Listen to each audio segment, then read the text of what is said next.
1. You know the saying, there's a first for everything. Well, I experienced a very eventful first today. Unfortunately, that first was setting a microwave on fire. Double unfortunately, it happened while I was at work. Even more unfortunately, I didn't notice because I was tending to a guest. Allow me to regale you with the tale of fear, confusion, panic, miasma, and the tragic loss of my dearly departed dinner. The day started as any other. I awoke from a restless sleep, still exhausted due to the very busy weekend we had. I got ready for the day as usual and dragged my weary self to work. Work was nothing out of the ordinary, originally, that is, until I became a bit peckish and decided to cook the ramen noodles I had brought with me. An affair I had done countless times in the past. All was normal until a guest came to the desk as I was preparing the noodles, so I quickly tossed them in the microwave, set it to the recommended 5 minutes, and hurried to the desk. Not long into checking this guest in, I noticed a faint burning smell. I didn't think much of it, though. The smell progressively got worse. The guests should always be our priority, right? So I ignored it, until I noticed smoke coming out of the back room. I politely excused myself and hurried to the back, only to find it rapidly filling with a sickly yellow shade of smoke. Upon quick investigation, I found the culprit was the microwave. I popped it open, only to nearly be knocked back by a thick cloud of smoke, and found the contents on fire, though the fire quickly put itself out. The smoke, however, did not dissipate, and only got worse. It was so thick that I couldn't see the food inside.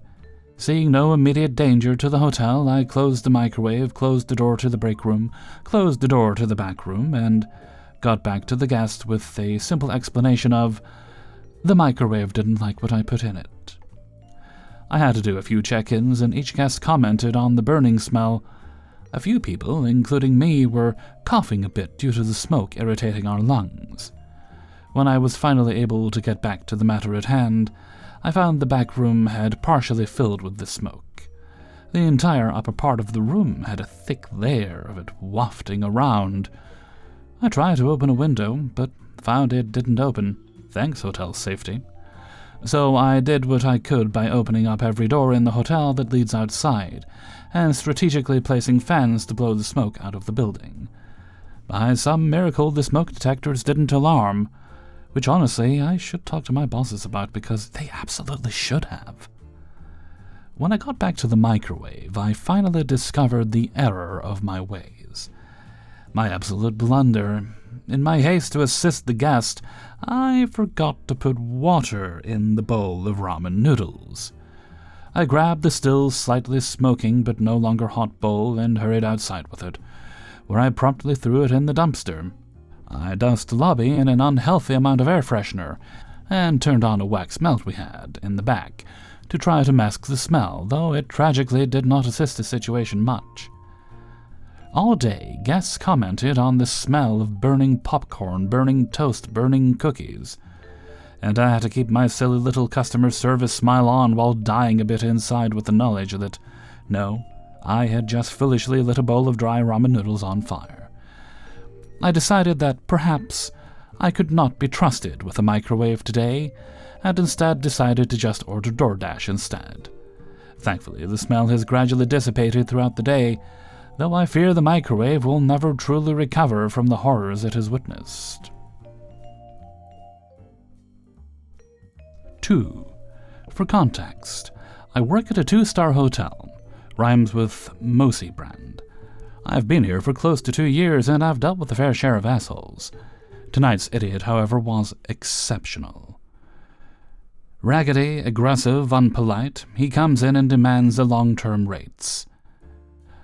$109 plus tax for more than 2 weeks. That's too expensive. Other hotels in the area do 70% off that. I'm super confused because 70% off our rate, so $30 the night? In one of the most expensive cities in the world, yeah bro, no chance. Alas, I keep the Miss Polite facade and keep the conversation going. That's alright. Unfortunately, this is as low as we can offer. You are welcome to visit the other properties. I'm telling you so you can lower your rate and be more competitive. Give me a better rate.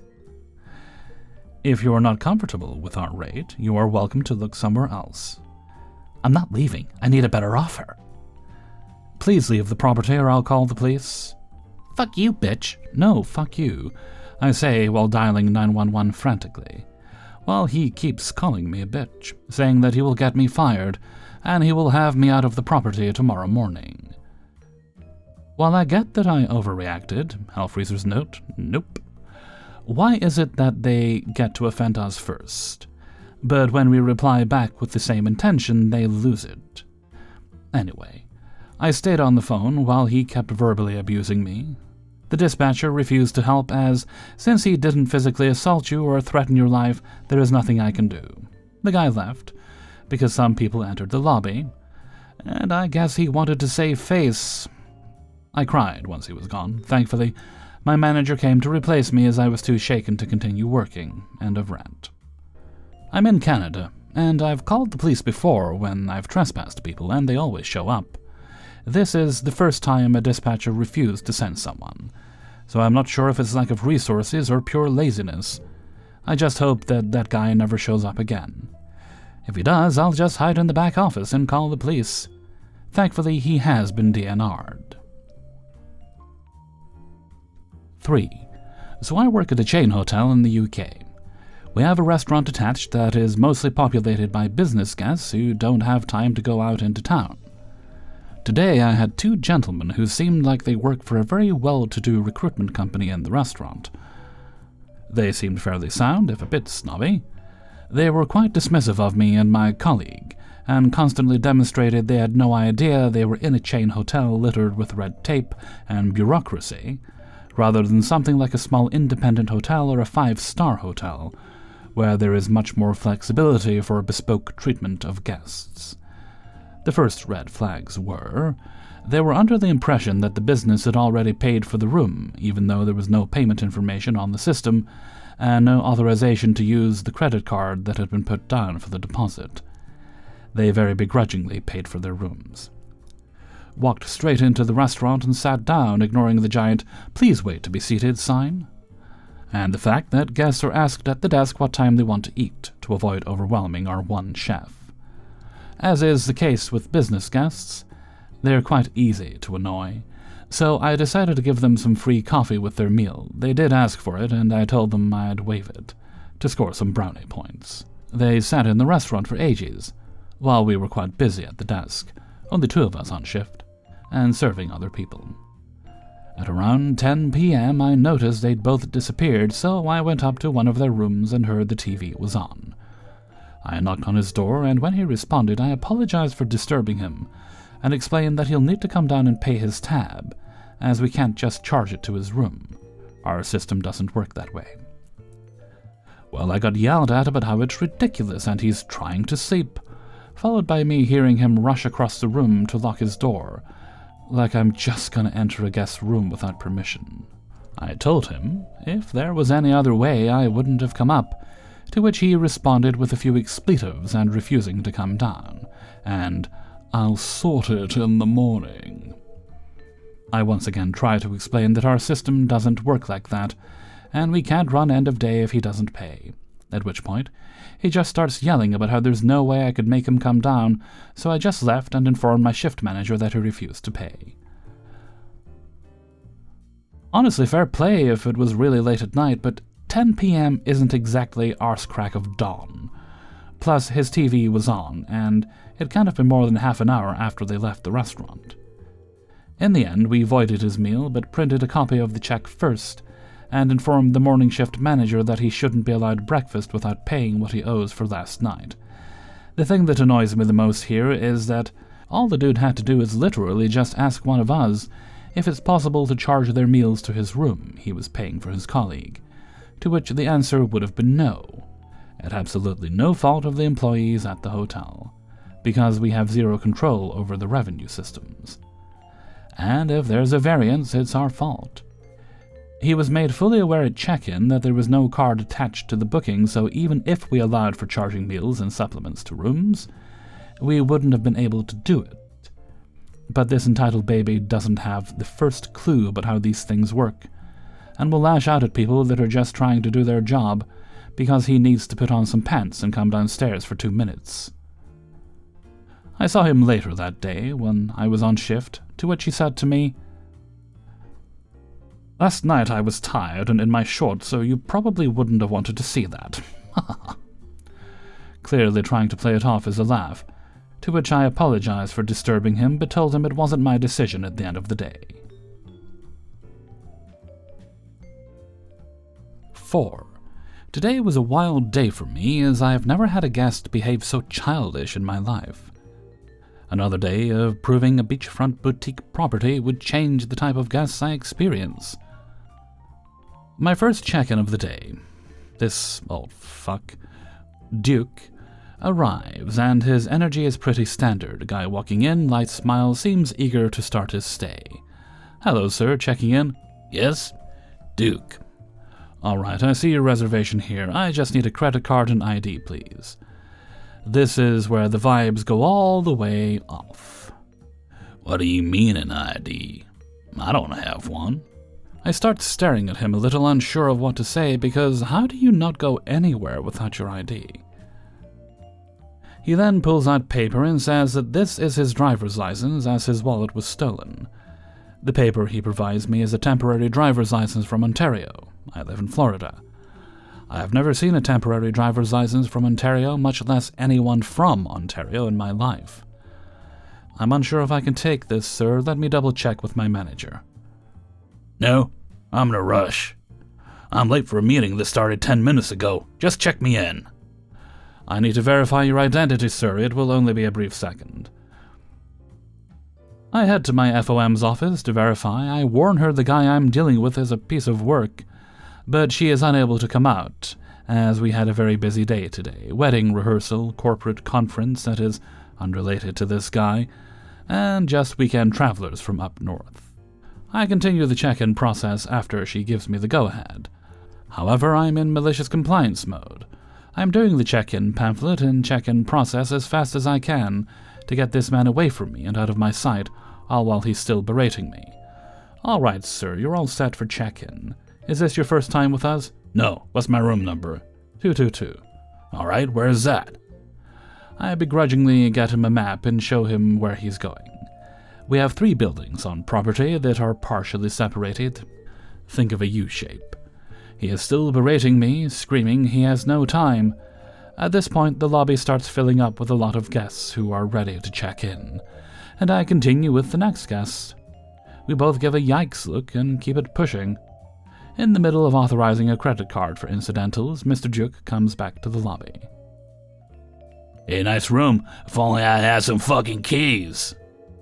He throws his check-in page at me directly, and everyone in the lobby, including my events manager, who is the goat, by the way, immediately started yelling at him that he's out of line. The guest I was taking care of stepped to the side and said to take care of him, and I apologized. While I'm making keys, he continues to berate me and defend himself against the other guests. He does the, "I'm sorry it's hot out, I'm late for a meeting," and the, "His job's already easy enough, it's a to-do list, just 1, 2, 3, I could do it." At that point I had enough, and I told him to F off in the most professional way I could manage at the time. "I'm sorry you forgot your keys, sir. I'm trying to do the job I was trained to do, and I respect your patience. If you could give me some, considering I've been very patient with you." At that point he storms off, and my FOM comes out with my events manager, asking me what happened. Some guests are apologizing to me, and I briefly explain the situation, and she heads back into her office, and lets me know I don't have to take any verbal abuse from anyone. The moment that happens, let her know and she will take care of it. I'm not used to having a supportive manager who is there to assist in those situations, so I take abuse and attacks like that, almost like a riot shield. We're not done, though. Duke decides he still isn't listening to me and asks the beach concessions manager where is his room. He shows him, but his keys aren't working, so he comes down, a third time because his keys don't work. Little did I know he was going to 122 instead of 222. We only learned that after he left, and we gave a guest 122, and he was around to notice that. He came back in with a much calmer but still rude attitude, saying his keys didn't work again, and I apologized. I really felt the universe hated me, continuing to see him. I got him out of the way, still berating me, asked if anyone knew how to do their job around here, and he went on his way with the bellman. It was only then Duke learned he was going to the wrong room. I thought I had heard the last of Duke, and even went to the bar and kitchen to get myself a coffee, where there were still guests who were apologizing for the way the guy acted. 2 minutes later, he calls the front desk. "Thank you for calling the front desk. My name is Rebooting. How may I help you?" Hi, Regina. People often confuse my name over the phone. I don't see any waters in my room. Can I get some brought up? Oh, I do apologize. Each room should be stocked with Fiji water upon check-in.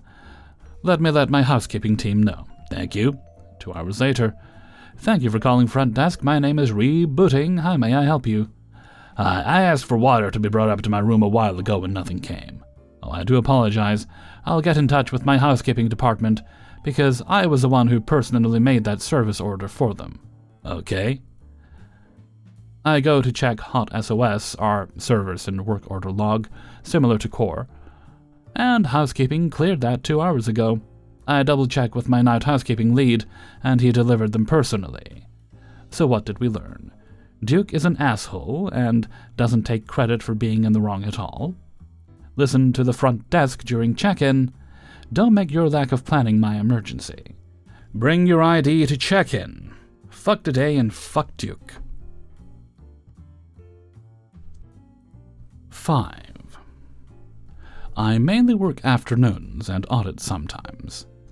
I work at a major chain, and I have so many issues with people that claim to have service dogs. Also to add, my hotel charges a pet fee of $50 to $75 to $100, depending on days. Saying this because people say they have had service dogs to avoid the pet fee. I know that I can only ask what service the dog provides, so in my time these are my responses. Had an old guy once, his response was, "For my nerves." Had another guy one time tell me it was for his nightmares. Another one say that the dog helped him sleep at night. Middle-aged white men are bad at lying. Next, a woman had a fake ADA card where she paid $300 for a certificate and a plastic ID card. She was extremely rude. So I printed the hotel's training model and the ADA paperwork and charged a pet fee. Because emotional support dogs are not service dog trained. Yes, they provide a service, but not a service for a disability. I get to work yesterday. Housekeeping tells me the 4th floor smells atrocious. So I'm like, okay, cool. Well, it smelled like dog crap. So I had to locate the guest with a pet. Drum roll? An enhanced Karen. If we're using a 1 to 10, she was a 20.5. She was a top-tier member in our rewards as well. So they used digital check-in, never stopped at the desk to say they had a service animal or anything, the night before on audit shift, suspicious. I had guests complain about the smell of a wet dog and poop, and they were in that room for 1 night, and they were staying for 10 nights, so we know it's gonna be out of order. I call the room, the older lady answers, says it's her daughter's service dog. I'm like, okay, just need someone to fill the paperwork out and get a door hanger. No rush, just before 11, for audit purposes. Daughter comes into the hotel and has her 14 or 15-year-old with her. She's hiding a cat in her hoodie like I can't see it. So the middle-aged daughter tells me it's her daughter's service dog and is rude like extra for no reason. Tells me no one has ever asked her why or what, and she's not doing a pet form because it's not a pet. I'm like, I get that, but I just have to ask what service does it provide and give you the door hanger for housekeeping safety. And you also have a cat now, too. She was mad I'd seen the cat. Extra info, she got charged a pet fee for a cat. The dog was extremely hyper, and the older lady was screaming at it to sit and not jump and let someone pet it. Basically, it was their house pet, and I think they bought the vest, because it was never working. The older lady had it sit in the lobby and outside for like 2 hours, but it was supposedly a seizure alert dog. 1. What do you guys say to people that have those fake ADA cards? 2. How do you explain the ADA doesn't recognize emotional support dogs? 3. Are service dogs really usually stinky? Like, they don't give it a bath? Side note, I don't know if these people took baths either. 4. Any extra ADA hotel info and help that you guys use or say and do? 5. All of the other service dogs I've seen, legit ones, are always working and the owners have no issue talking to me. I'm personable, and I properly ask which I have been condemned about. Thank you in advance. Hey everybody, Hellfreezer here, and thank you very much for listening to Coahw, episode 129. And thank you very much to everybody who allowed me to use their stories in this video. Before you go, please do poke the like button. And if you'd like to get early access to the content, then you can do so by supporting me through my Patreon, which is linked in the description. It's also on screen right now. Other ways to support the channel are to buy some merchandise on my Teespring store. You can also make donations during streams and videos by pressing that little heart in a dollar sign. Every little helps and everything's appreciated. Thank you kindly. Alright, this one was for a birthday that was on the 2nd of November, and this goes to Rylucia's grandson. Their name is Sage. Well, Sage, I hope you have a very happy birthday and that Grandpa's spoiling you. And before we go, we'll sing Happy Birthday. Happy birthday to you. Happy birthday to you. Happy birthday, dear Sage. Happy birthday to you. Alrighty, and we'll now move right along to Hellfreezer's question of the day before we wrap up. Today's question, I set up a room on the Discord so people could suggest them. This one comes from my moderator, Hunter, and that is, what is your favorite show, music, book, or game genre? You could just pick one, you don't have to answer all of those. I'll go for music, and I'll say that my favorite kind of music is acoustic guitar based. I'm very, very fond of that. I always like those unplugged concerts that they used to do on MTV for that reason alone. I have an acoustic guitar myself, I haven't played for a while, but I will get back to it eventually. It's one of those things where, you know, I figure I'll eventually at some point have the time to sit down and get better at it. I can play a little bit, but not as good as I'd like. Wouldn't that be nice, eh? To have the time to do things, imagine. Okay, and with that, I'm going to head off for now. So until next time, thank you very much for listening, and take very good care of yourself.